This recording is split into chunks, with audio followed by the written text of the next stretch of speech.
Cristo, embasados na doutrina espírita.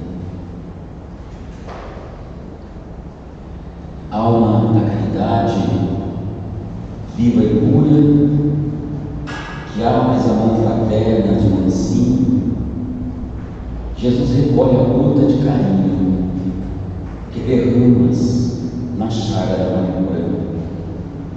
Essa doce migalha de ternura para quem luta e chora no caminho é como a rosa perfumando o espinho, ou como a estrela para a noite escura.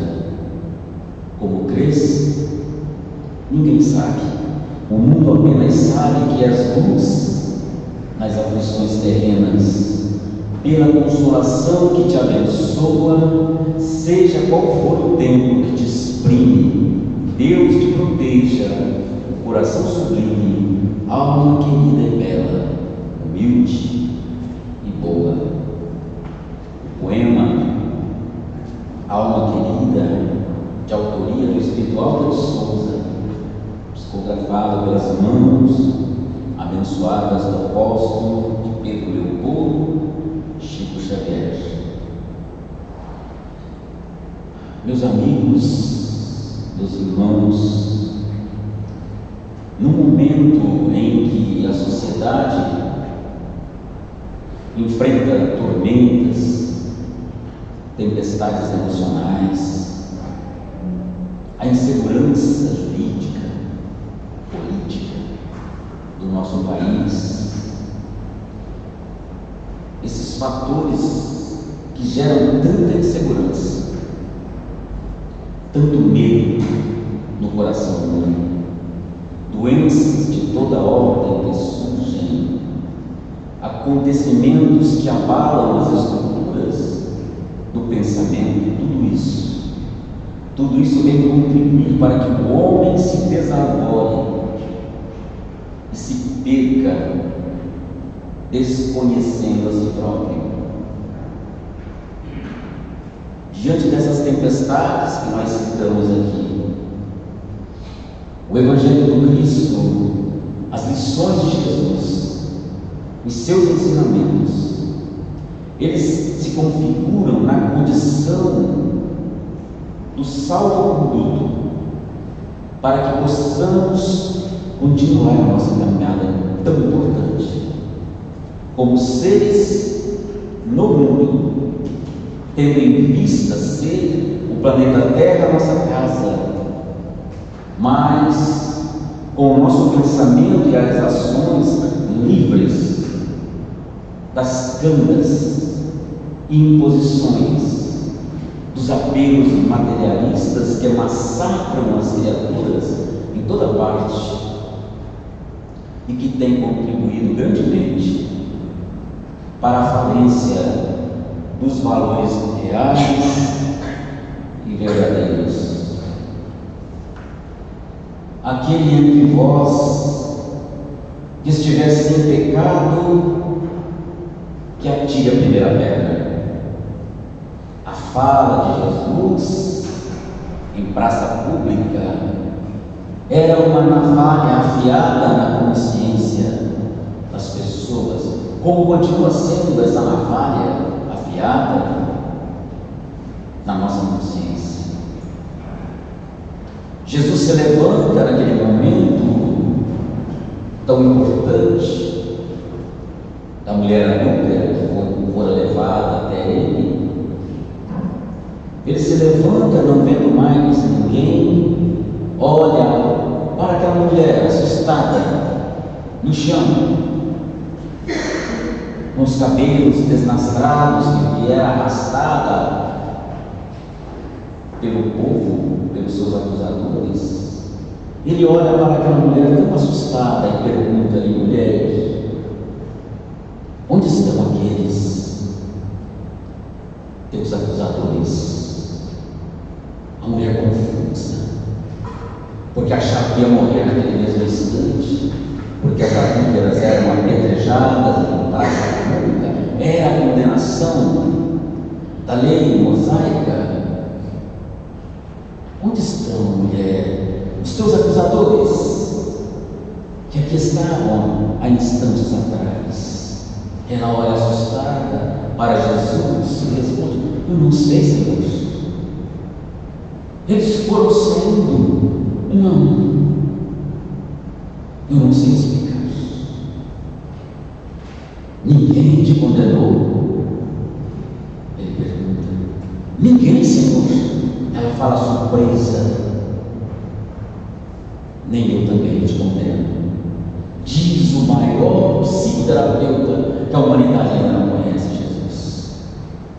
Nem eu também te condeno. Faz, mas não volte a cometer os mesmos erros. É neste universo complexo e infinito, no campo dos sentimentos humanos, que surge a contraproposta desta doutrina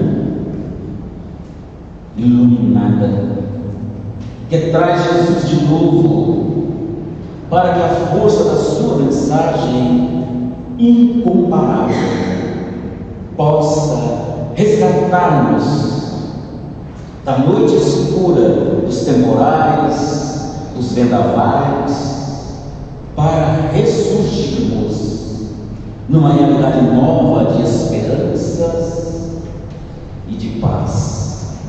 Esta é a proposta da doutrina espírita, que coloca Jesus à frente, coloca o Evangelho de Cristo para que a gente possa examinar com profundidade. Porque se a gente apenas ler, a gente passa,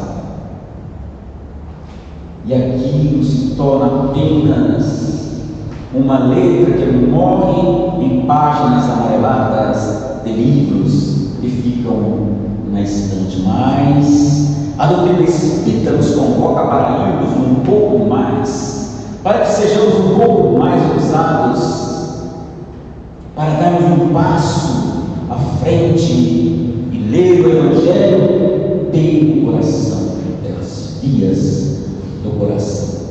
Um dia nessa casa, eu estava ia fazer o Evangelho aos domingos para as famílias, aos domingos, e foi uma semana muito difícil. Preparei a lição, estudava a lição, mas alguma coisa parecia que não. Parecia um Evangelho morto. Eu estudava, buscando levar a mensagem de Cristo, porque toda vez que nós ocupamos esse espaço, é uma responsabilidade imensa, porque aqui estamos representando o Evangelho de Jesus, o pensamento de Jesus. Então a responsabilidade é imensa. Então a gente às vezes não consegue atingir esse objetivo por diversas coisas, acontecimentos, não é? Que surgem na nossa caminhada. E naquele domingo que eu vim apresentar foi um desses dias difíceis. Cheguei mais cedo, entrei ali naquela câmara de passes e fiz o pedido para que os amigos espirituais pudessem me auxiliar naquele dia, para que eu pudesse completar o Evangelho, levando a mensagem do Cristo. E me lembro muito bem, pedi a Benedita Fernandes e vi quando ela se aproximou e me disse a seguinte frase: quando as palavras faltarem na sua boca, abra o teu coração, porque se a sua vontade for firme, se o teu compromisso for um compromisso verdadeiro, o coração falará por ti. Não te preocupes, leve apenas o teu pensamento e o teu coração à presença do Cristo, e tudo sairá bem. Então, quando a gente vem aqui falar de Jesus, falar do seu Evangelho, para mim é uma alegria imensa. Parece que o meu coração se alegra, as células reconhecem a presença de Cristo, as nossas células reconhecem a presença de Jesus. Não tenho dúvidas disso. Quando vocês tiverem problemas maiores, que já recorreram a tantos que pudessem ajudar e não conseguiram ajudar,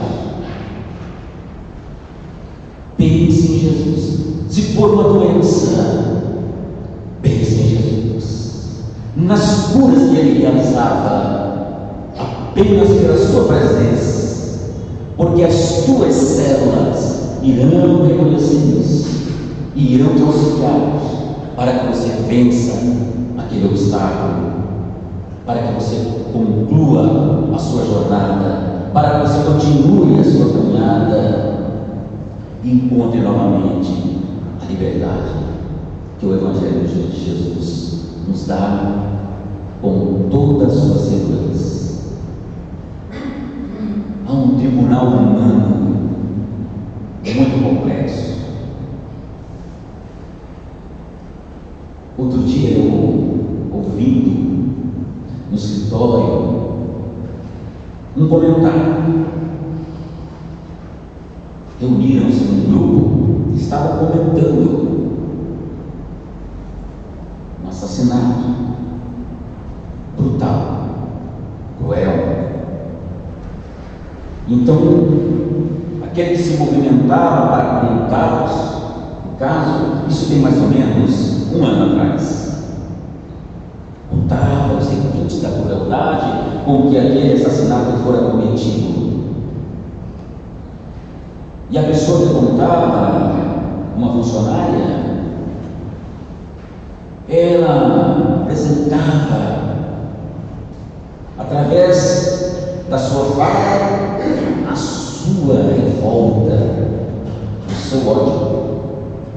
E as pessoas ouvindo, e ali eles tomaram o tribunal. Então, aí a sentença já saiu. A pessoa matou com crueldade, e aí dá uma sentença que deveria ser, perdoe a palavra, deveria ser esquartejado devagar, para que sofresse a dor. Aí o outro dava uma outra sentença pior que essa.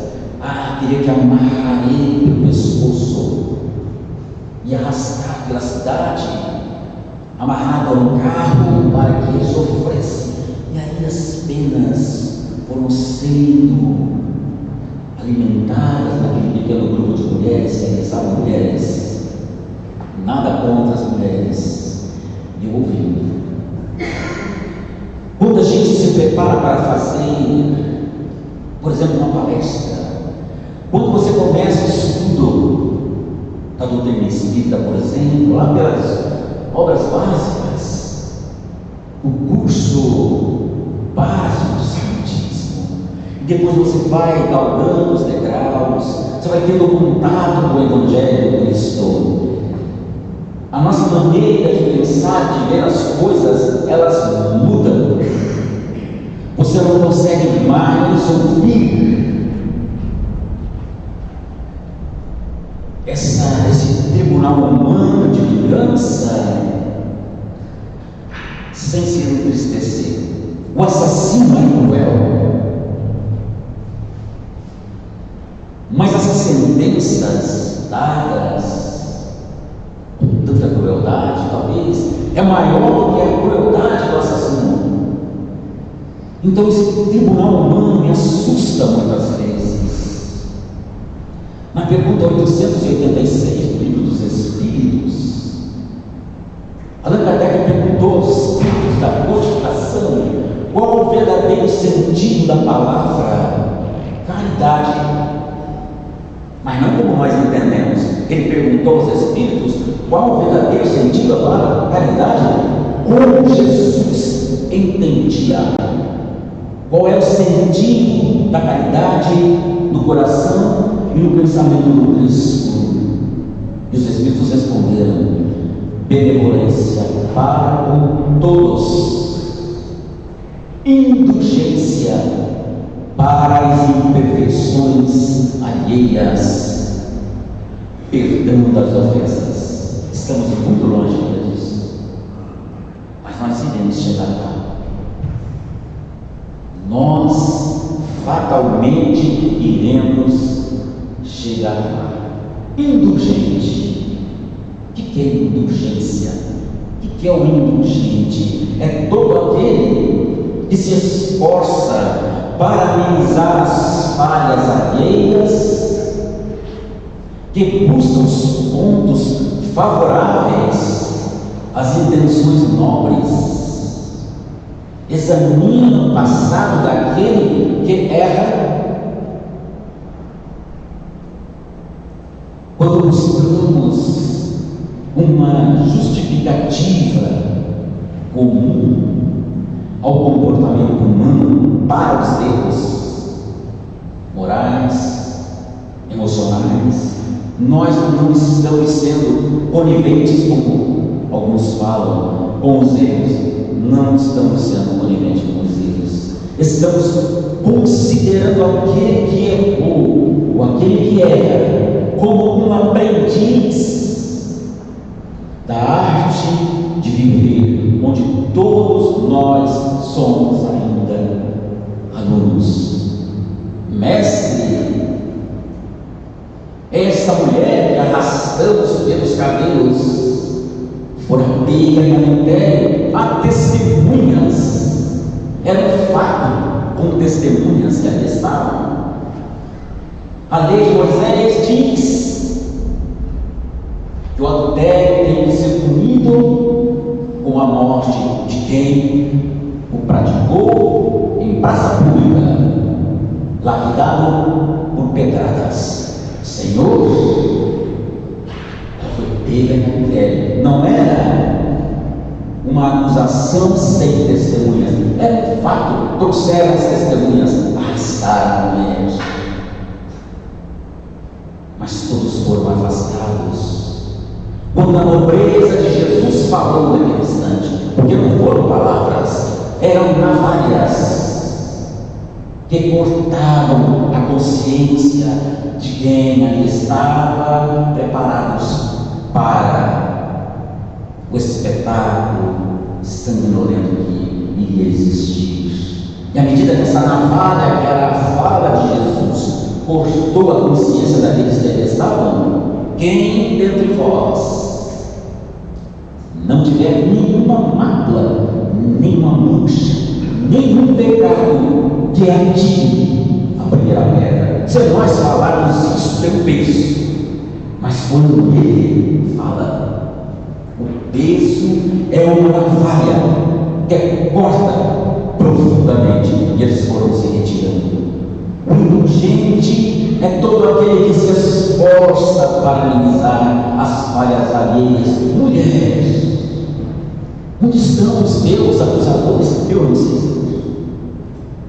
Foram embora. Se eles não te acusaram, ou seja, as testemunhas estavam ali no meio daquele povo, se eles não te acusam, eu também não. É todo aquele que esforça para amenizar as falhas alheias, mas ele busca os pontos favoráveis às intenções nobres, e Jesus viu naquela mulher valores nobres. Levante-se, faz, mas não voltes a cometer os mesmos erros.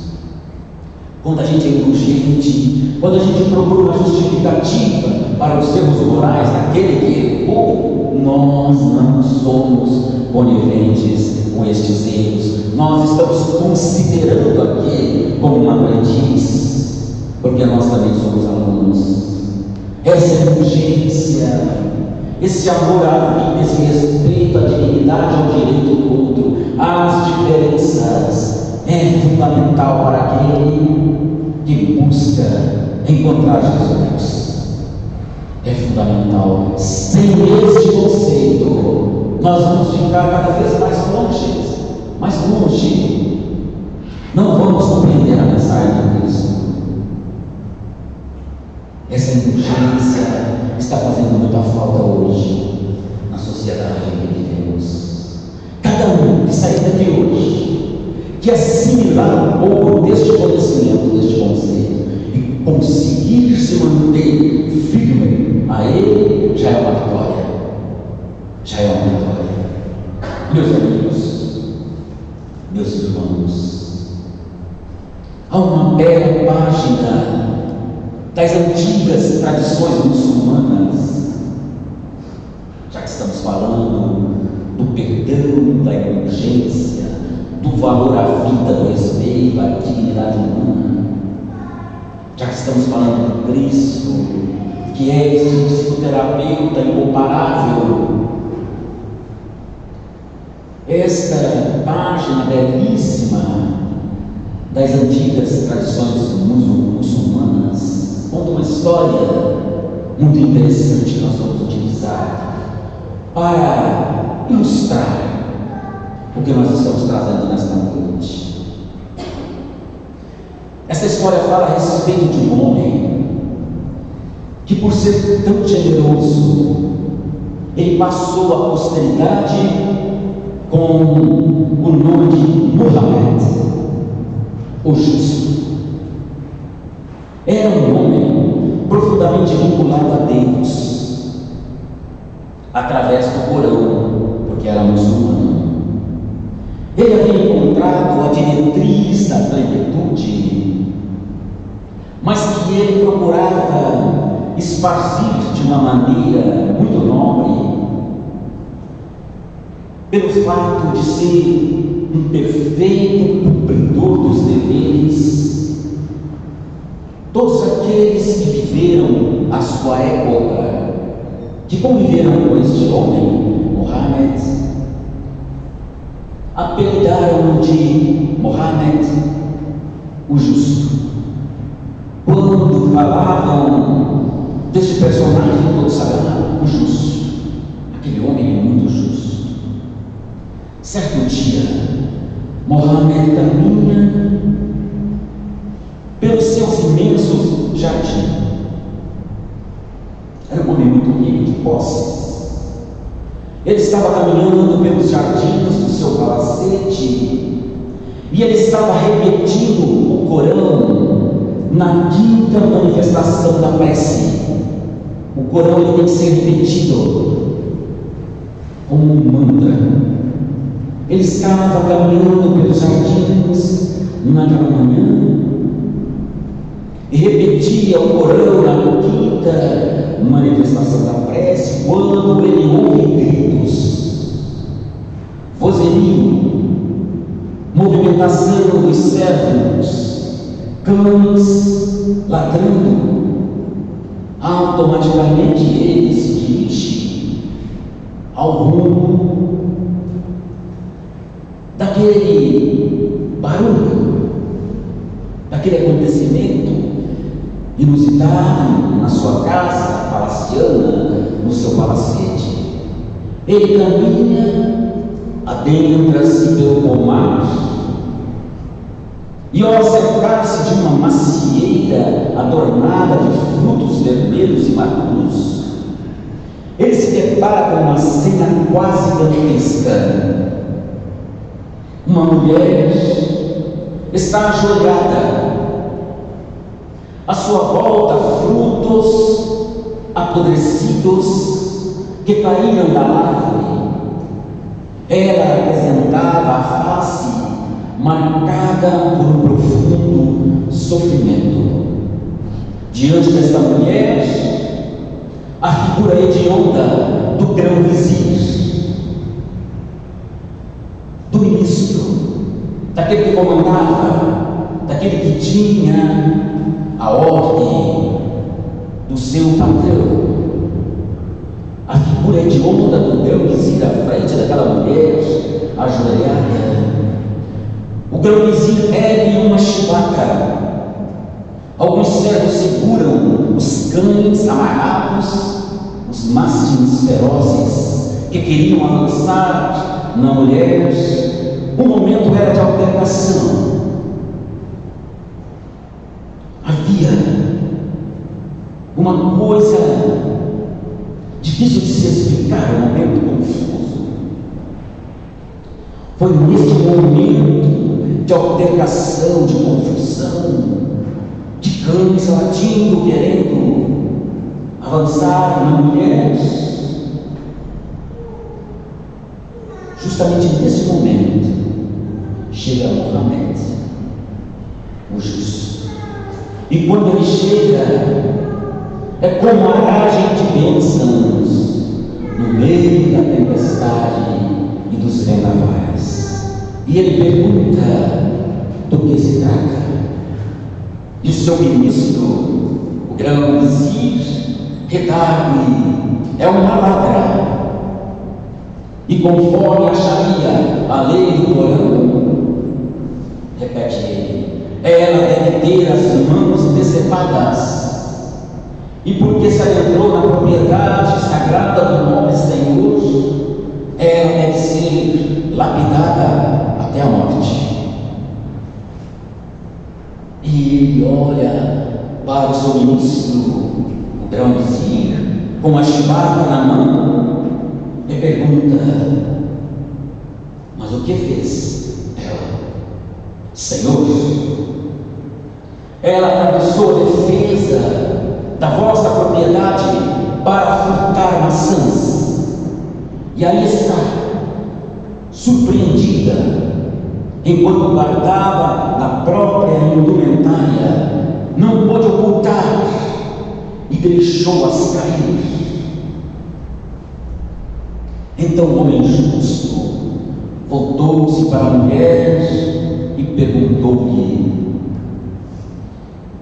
por que furtaste? Tu não sabes que a lei divina impõe diretrizes de segurança para que o crime não se prolifere como uma epidemia?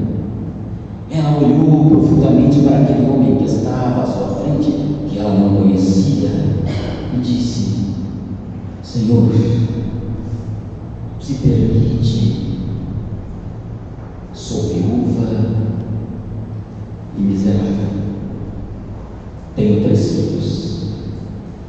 O menor deles está sendo devorado pelas febres. O pão escasseia em nossa mesa e há 3 dias, Senhor, não temos o menor alimento na nossa casa. Não suportando mais o desespero de uma mãe, saí a procurar apoio. Senhor, eu estive na praça do mercado, fui procurar os refugos, aquilo que seria atirado ao lixo, e nada encontrei. Voltava desesperado, pensando no meu filho espainado pelas febres e nas suas crianças, que tremem de miséria e de necessidade. E quando eu passava pela vossa rica propriedade, eu via estas árvores dando gargalhadas de frutos maduros, e vendo aqueles que caíram excessivamente maduros no chão, eu senti um convite, Senhor, para que eu os reunisse.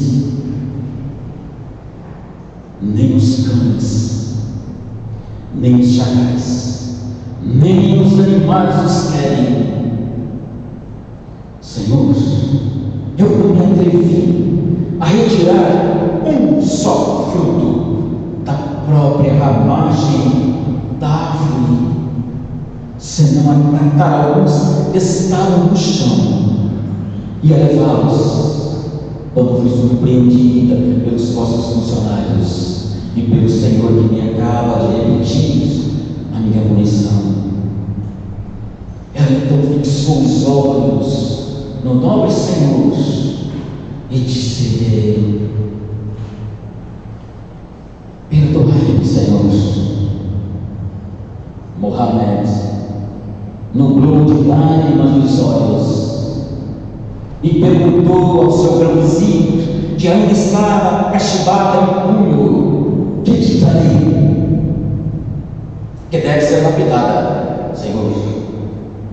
Não adianta apenas cortar-lhe as mãos, temos que matá-la depois.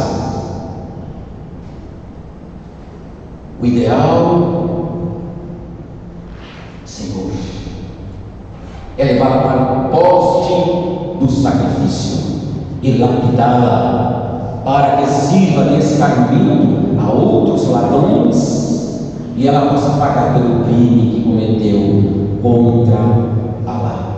Está no corpo, Senhor. Ele levanta-se porque havia baixado para conversar com a senhora.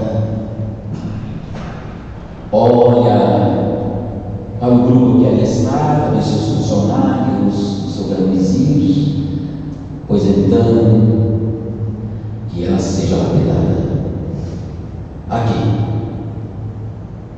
Aqui, Senhor. Aqui nós não temos pedras. Teremos que levá-la amarrada até o templo, decepar-lhe as mãos. Lá no templo nós temos as pedras da punição. Mohamed desenhou um leve sorriso de melancolia, olhou para o grupo e diz que o criminoso deve ser punido e não pode haver mais justiça do que puni-lo onde pegou. Ela ficou aqui ela deve ser apedrejada. Mas, Senhor, como disse, não temos pedras. Que dizeis? Disse o nobre Senhor: vejo no seu turbante um rubi, que é uma imensa gota de sangue. Vejo nos vossos dedos pedras, no vosso pescoço um imenso colar de diamantes. Também eu trago braceletes de pedras. Mas, Senhor, são pedras preciosas. Sim, são pedras. A lei manda apedrejá-la. Eu ordeno que seja ela apedrejada aqui onde cometeu o crime. Sem outra alternativa, não apenas o seu gerente, o grão-vizir, Mohamed, mas todos aqueles que tinham qualquer pedra começaram a descer e atirar as pedras na mulher ali mesmo. Ela ficou mais coberta de pedras, e quando ninguém tinha mais nenhuma pedra para poder supliciá-la, Mohamed disse: fostes castigada. A lei manda apedrejemos, e o fizemos. Ele se aproxima mais um pouco e diz: mulher, agora vai e troca as pedras da nossa ambição, da nossa vaidade, pelo pão digno dos teus filhos, e nunca mais voltes a voltar. Quando nós nos deixamos ser conduzidos pelas diretrizes seguras da mensagem de Jesus, o nosso pensar se consubstancia pelos sentimentos nobres, benevolência, paciência, serenidade nas decisões. O nosso coração pulsará a dinâmica do amor, enobrecido e consolidado pela luz da verdade verdadeira. Então, sinal de fala nesta noite importante, nesta lição belíssima da literatura muçulmana, nesse aprendizado. Então, assim como antes, as criaturas mergulhadas nas tempestades interiores buscavam pela ajuda dele, aqui estamos todos nós também nesta noite, evocando a presença dele, porque como eles, também nós vivemos tempos de tempestades e de vendavais.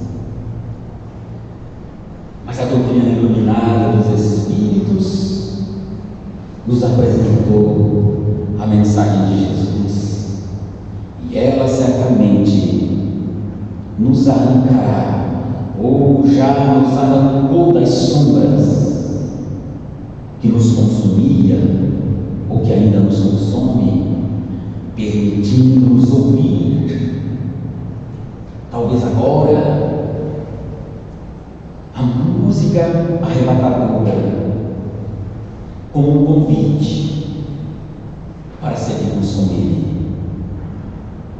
no coração de cada um aqui presente, nos dois planos da existência. Nós queremos deixar um beijo de ternura para que Jesus possa ocupar todos os espaços, principalmente esse templo interior, que é o nosso coração. Que Ele nos envolva, que Ele nos abençoe, esteja sempre conosco, e que nós possamos abrir as portas do pensamento, do coração, para que essa tua mensagem permaneça viva, iluminando outras vidas, daqueles que se aproximem de nós, em busca de um sentido